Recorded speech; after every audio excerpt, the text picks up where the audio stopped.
Okay, this is a reaction video. This is another from Walter's World, the don'ts of visiting London, England. Please click like, share, and subscribe for Walter's World as well as for Scott Dova's Interesting World. I'm kind of curious. Now, this is from 5 years ago, so maybe there's some don'ts that are now do's, but we'll find out. Don'ts of visiting London, England with Walter's World. Hey there, fellow travelers. Mark here with Walter's World, and today we're in London. Yep, there's the Parliament behind me.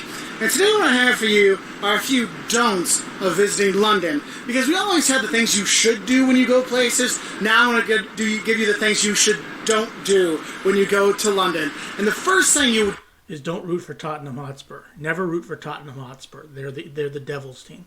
Don't want to do is don't forget to look right. The biggest thing that gets... Yeah, I know. If you're American, you generally look left first. But in London, in England, they drive on the wrong side of the road. That's just my opinion, but look right. Don't look left, look right. Tourists, when they're here, they walk into traffic thinking, oh, I look left, then right, then left, and I'll be fine. Wrong. They drive on the other side of the road here, people. So that means the cars will be coming from the right. So look right, and then left, and then right. Otherwise, I hope you didn't forget to get your insurance because, bam, you're going to get hit. So that's the first don't. The second don't we have is don't forget to tap out your Oyster card. Look, public transportation in London is expensive. And if you're going to be taking the tube a lot, £3 for one ride, that's like $5. That's €4 or $5. Good God, what the hell are you paying for? They give you foot massages and serve you beverages, bring it to your seat? That's a lot of money. So what you want to do is get an Oyster card, which will make it cheaper to ride, so it's like half price. But the thing is, you tap in to get in, but also you have to tap when you get out. Otherwise, they'll charge you like a super mega fee, like you went out to an airport or something and came back and eat up all your money. So don't forget to tap out. The third don't of coming to London is don't think that this is England. London is... Yeah, I do know that. I mean, London is London and England is England. I get all that.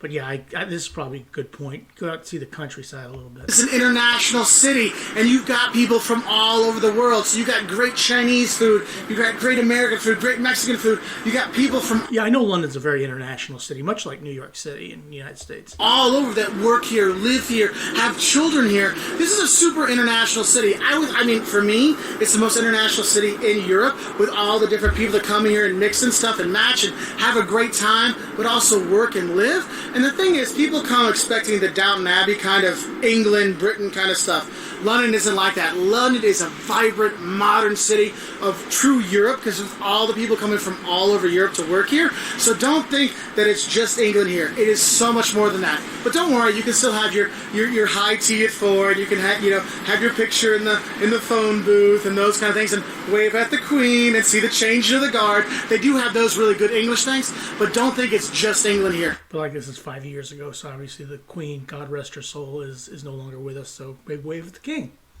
This is an international city. And that leads to the fourth don't. Don't just eat at the pubs when you come here. Yes, you do need... They say bangers and mash. I kind of know what that is, but don't just eat at the English pub. There's... beans for breakfast is so... but, yeah, that doesn't look too unappetizing, but, the beans are... Eat at the pubs, whether you're going to have a beef burger or you're going to have a steak and kidney pie or bangers and mash, all these really typical English foods.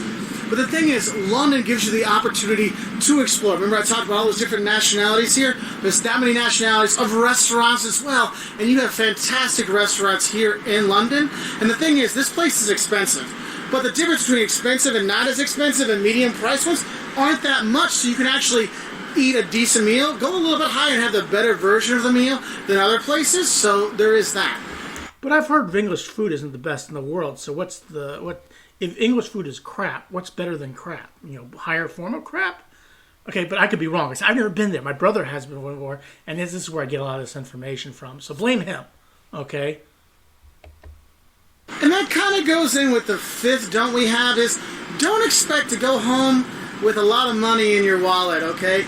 London is expensive. The hotels, the transport I was talking about, some of the museums. I mean, I remember when I went to Madame Tussauds with the conversion rate, it was $50 to go in. That's why I'm never really promoting it very much to go there. And you can really spend a lot of money when you're here, hitting the pubs and getting a beer for £4 or £5. Uh-oh.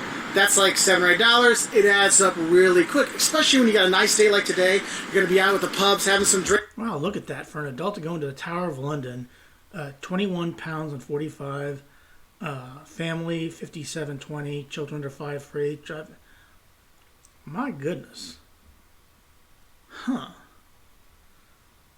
I mean, it better be worth it. But then Chicago was kind of like that too. I think, in Chicago, to go up to the top of the Sears Tower or what they call it now, was $35. So maybe that's the conversion rate. I don't know what the conversion rate is today or what it was back then, but it's probably the same amount. So maybe it's not too bad. Drinks with your friends or some of the locals you meet here, and just know this is not a cheap experience, so don't expect to go home with a lot of money.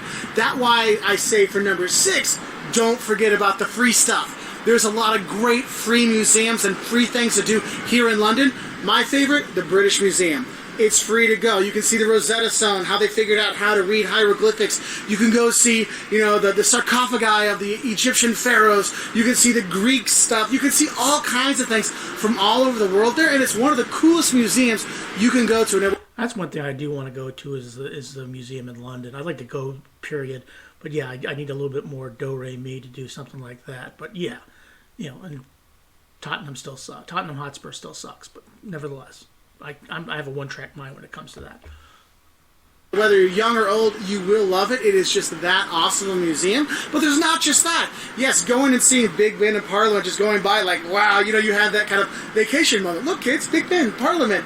You can't help yourself getting in awe because you walk around here and you see so many sights that you've seen in movies and all kinds of stuff that it really makes you, oh, look, there's the globe.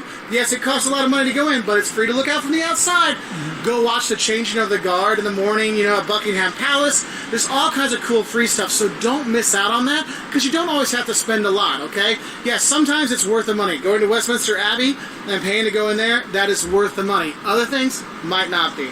Now, my 7th don't is don't expect to get anywhere on a Sunday morning.